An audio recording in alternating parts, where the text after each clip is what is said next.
I'm Leah Lane, an award-winning travel writer and author of Places I Remember, Tales, Truths, Delights from 100 Countries.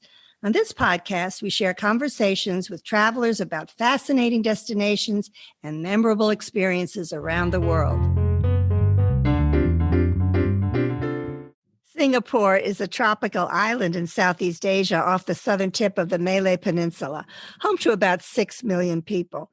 It's been a city, a state, and a nation, and it became part of Malaysia on September 16, 1963. Singapore consists of some 60 small islets plus the main island, separated from the Malaysian peninsula to the north. The southern limits run through Singapore Strait, where an Indonesian archipelago extend within 10 miles of the main island. Because of Singapore's ethnic diversity, English, Mandarin Chinese, Malay, and Tamil are official languages. Our guest today is Heidi Sarna, an expat living in Singapore and author of Secret Singapore. Heidi specializes in travel, business, and human interest stories, and she's explored around 80 countries and sailed aboard 120 cruise ships and counting. Welcome, Heidi. Thank you. You know, you've been on so many cruises. Can you first tell us what's going on in the Far East, especially in Singapore, in regards to cruising? Well, much of Asia, Southeast Asia, is still sort of under lockdowns of different levels. But there's cruises to nowhere, which I sampled actually about 6 months ago. Royal Caribbean, for instance, is doing nowhere cruises. And they were quite popular, I have to say. You had to do all the testing and all, but very popular. And they're still happening. And I did one. It was interesting. But more and more ships are coming through Singapore. Is that correct? They are, but cruising has not opened up, though, as it has in North America and Europe. It has not opened to that extent. There are some lines that are still paused, unfortunately, in that part of the world. Right. I think the future after this situation will be that the Far East will be growing tremendously in terms of cruising. So that's something to look forward to. Sure. Pre-COVID, the trajectory was definitely going that way. So hopefully that will come back at some point. So you wrote Secret Singapore. Can you tell us some of the secrets and how you found them? Yeah, so I've been in Singapore for over 15 years with my family. And I'm a curious person by nature. I'm into heritage. I'm a writer, travel writer.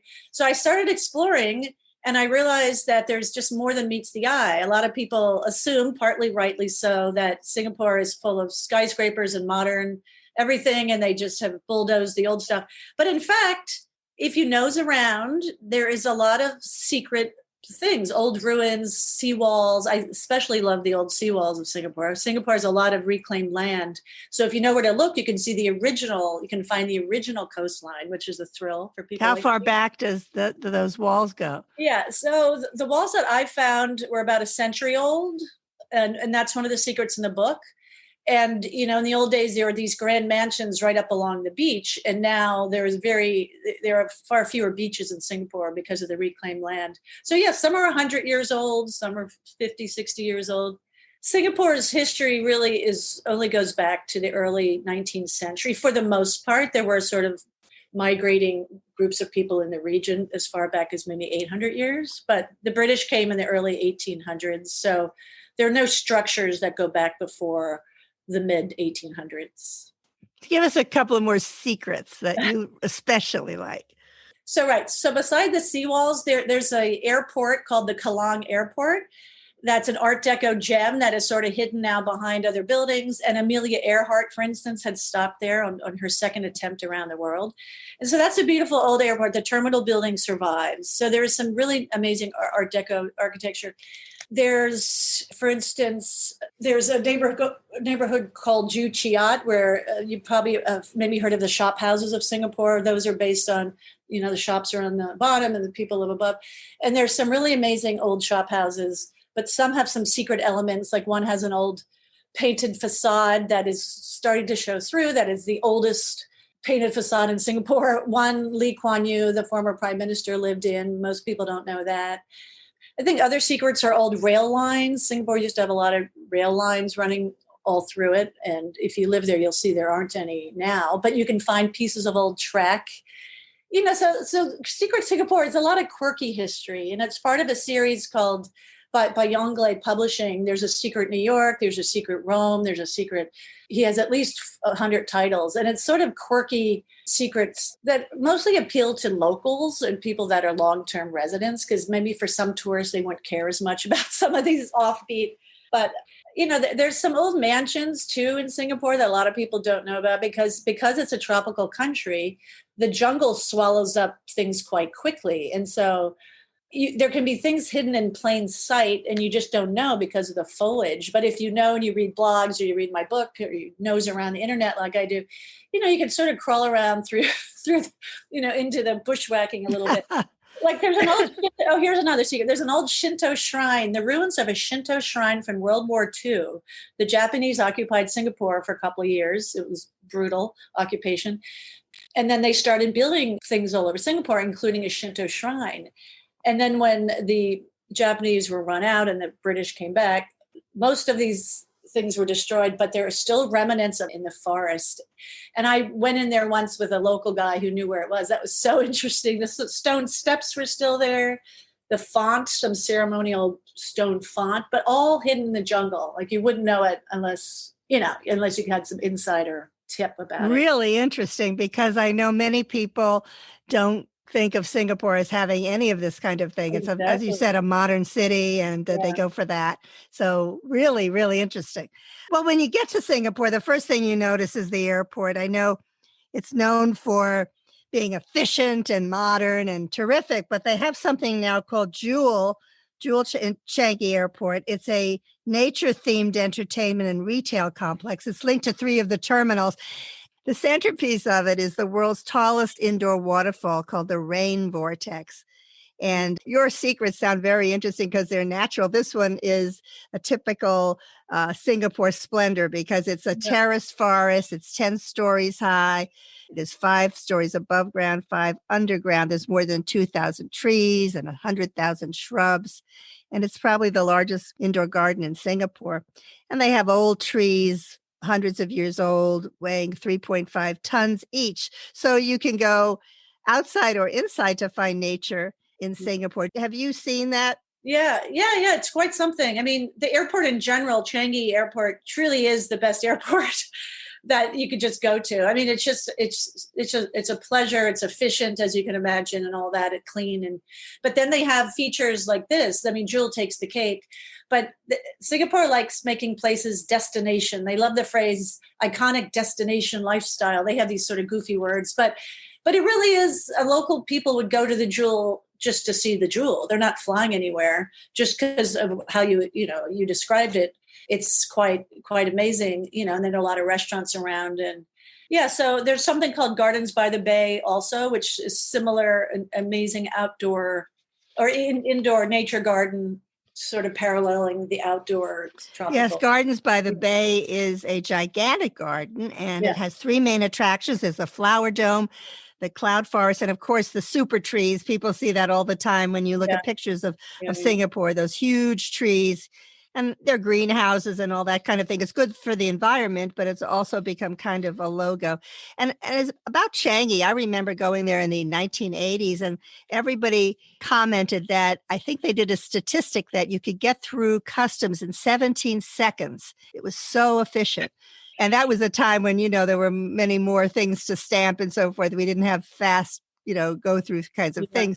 So it's always been known for its airport. But now, of course, they've gone further on that even than before. Let me just ask you, Singapore is known for certain things. I'd like to hear your response about it. One is the safe and secure environment. We all know that it's a high level of law and order there. I remember going in, as I said, in the 1980s, there was a big sign, something to the effect that if you bring in drugs, you die. It was kind of as direct as that. It wasn't subtle at all. And they didn't have any drug problem during that period. I know the penalties for jaywalking and eating gum and so forth are kind of folklore. Is that true, or is it? Right. Well, I'd say it's both, because some of that is folklore. Like the gum chewing, it's actually illegal to sell gum, but it's not illegal to chew it. So if you bring it Why is it illegal to sell it? Well, because they do want to discourage gum chewing and spitting it on. It's really based on they don't want the sidewalks, like in New York, to have all those blobs that you can never scrape off. So they don't want to encourage it so it's not available there to sell or buy, but you're allowed to chew it. No cop is going to run after you. So that's a little bit of folklore, as you said. Good to know.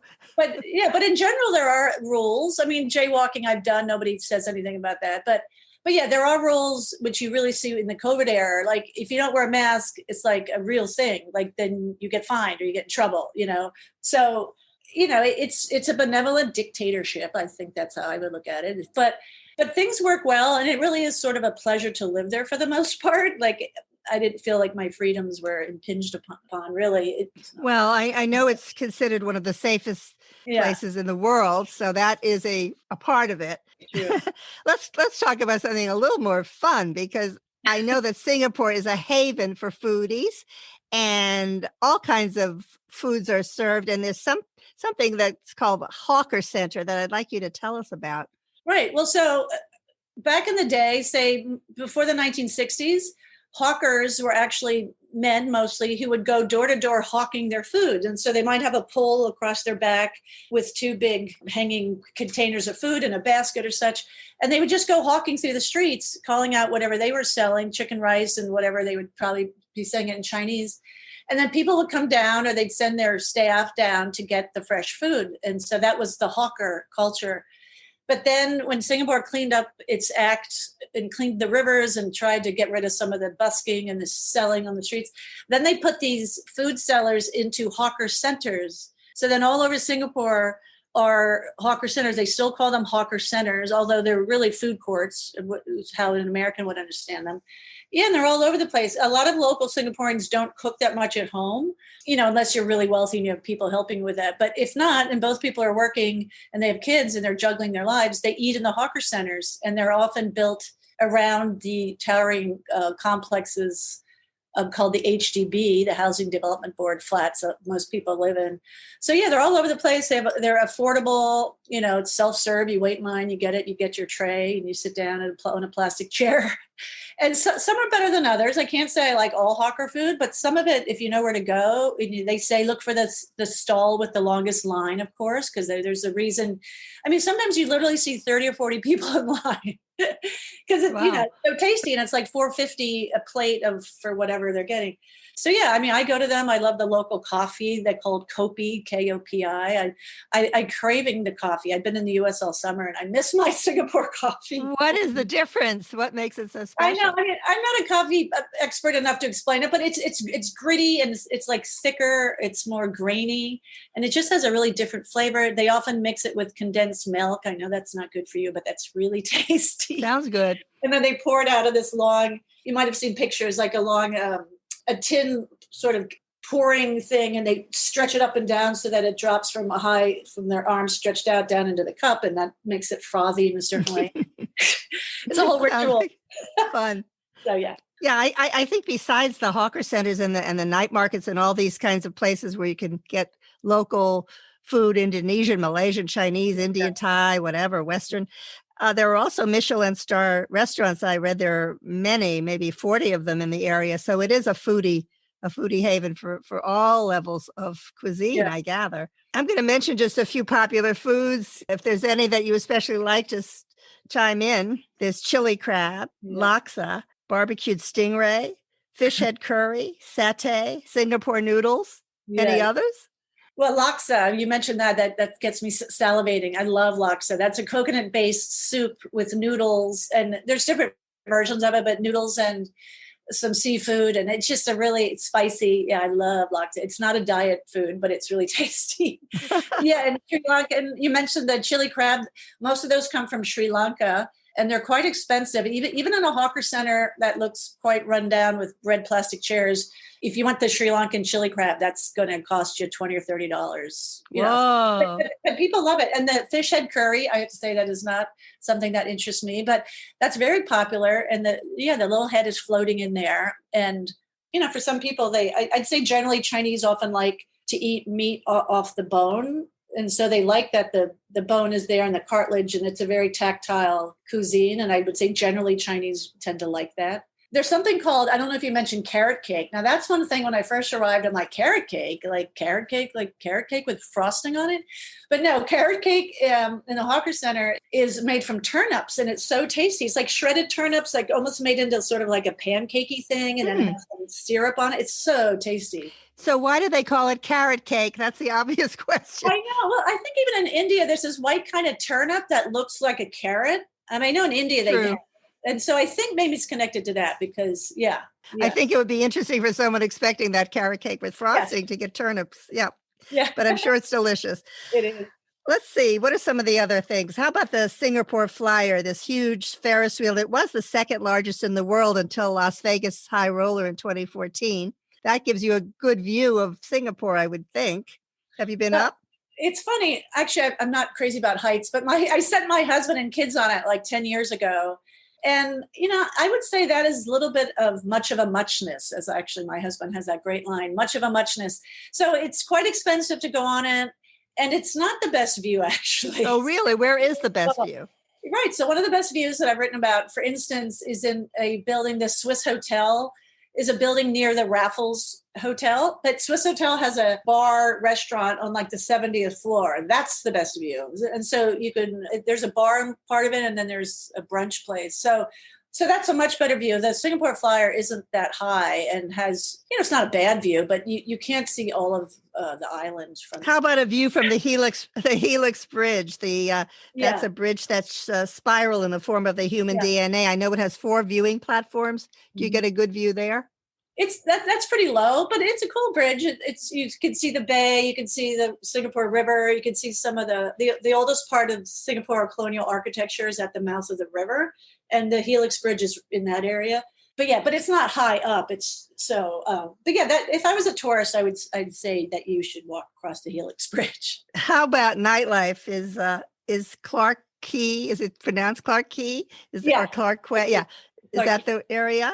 Well, I think a lot of tourists go there. I mean, Clark Quay is good for just the setting on the river, but I wouldn't recommend eating on Clark Quay. Sorry, I mean, I don't. Yeah, all the. It's fun to walk. It's fun to walk along it, but I would say it's just more touristy, and some of the bars, I don't know. I wouldn't go there. Yeah, so for nightlife people, there's Robertson Quay. There's the downtown, a lot of on top of the Marina Bay Sands, that's the 3 towers that you might have seen. It looks like a surfboard on top. That's an iconic building. They have some nightlife clubs on top of there. There's a place called Duxton Hill, which is sort of more cool in terms of nightlife and cool bars. Chinatown, the edge of Chinatown has some cool stuff. So yeah, there's definitely some nightlife. I mean, if you've come from New York or Hong Kong and you move to Singapore, you'd be like, it's not the same as those places, but there's nightlife. Well, good to know. How about shopping? Everybody knows about Orchard Road. Is that where you go or somewhere? Well, right. So Orchard Road would be just the big brand names, Gucci and all that, and Banana Republic, Gap, and that sort of thing. But if you want more interesting, I would go to some of the smaller shops in neighborhoods like Joo Chiat, even Little India, Chinatown. I mean, so then it depends what you want. But if you want more local stuff, more boutique-y stuff, that I would not go on Orchard. And I would say generally prices, you don't get a bargain in Singapore. So if you want a pair of some designer sunglasses, don't buy them in Singapore. Really? So a pair of sunglasses I could get in New York for $100 or $200 there. So wow, it's not a bargain lover's dream. No. Well, that's interesting because I think people sometimes think that it's a great place to bargain and shop. So that's very interesting. Yeah. No, not really. Now, I mean, generally, but no. Good to know. I mean, if you want to take a walk, how about the Colonial District along the Singapore River? That was an area that was founded by Sir Thomas Stamford Raffles. And I hear it's great for walking. You have the Victoria Theatre, the City Hall, the Supreme Court, the old Parliament House. Is that a nice area? Yeah, so that's where Raffles and his contingent first arrived at the mouth of the Singapore River. And so that's why some of that stuff is the oldest. Victoria Theatre, as you said, the Asian Civilizations Museum. We used to be a government buildings, but that is one of the oldest buildings in Singapore. Yeah, it's really pretty there. It's really pretty. The Fullerton Hotel is another iconic building that used to be the General Post Office, and that's quite gorgeous. That's about 100 years old.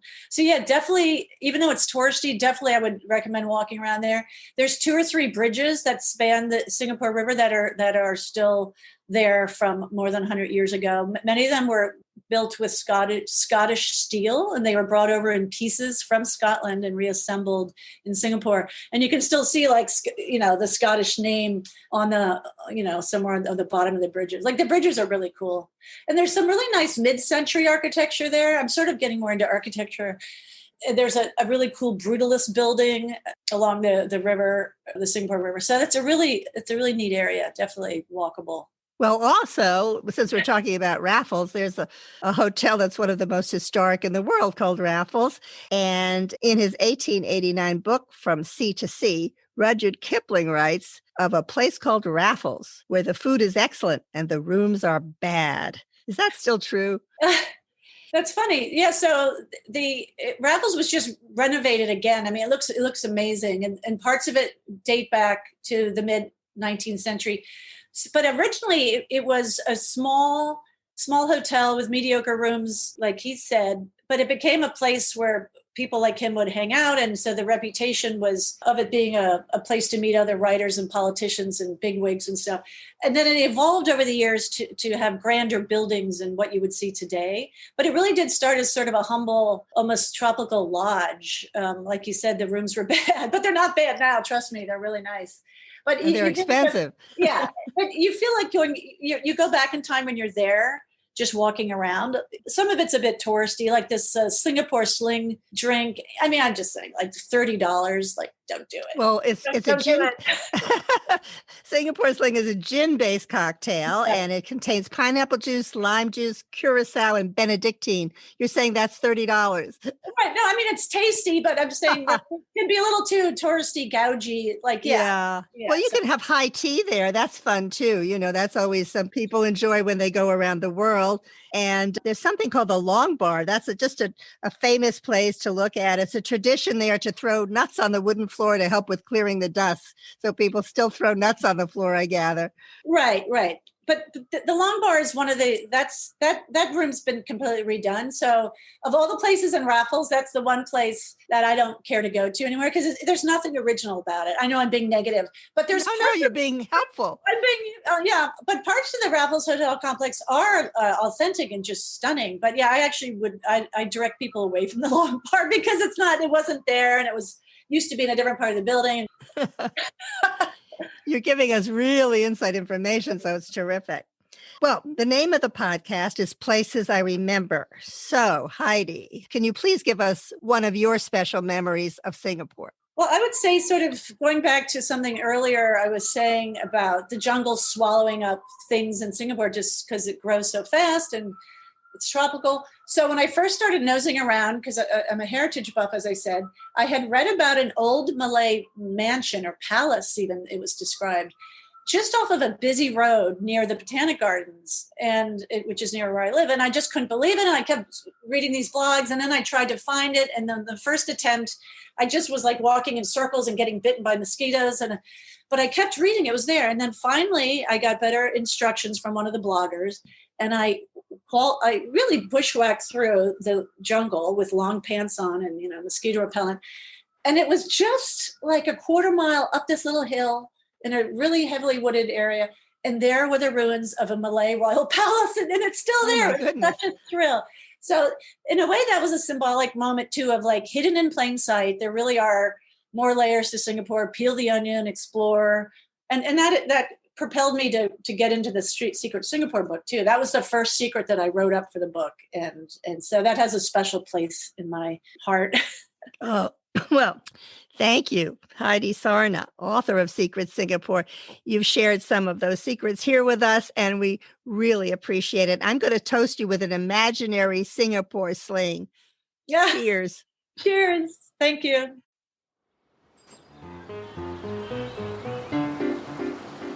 Thanks for listening to our award-winning podcast. We've recorded over 100 episodes of Places I Remember, so follow us on any podcast app. And new monthly episodes are also on YouTube with gorgeous video. My book, Places I Remember, is available in print and Kindle, and I read the audio version. Follow my travel writing at Forbes.com. Contact me at the links in the show notes or on my website, placesiremember, lealane.com, and keep making your own travel memories.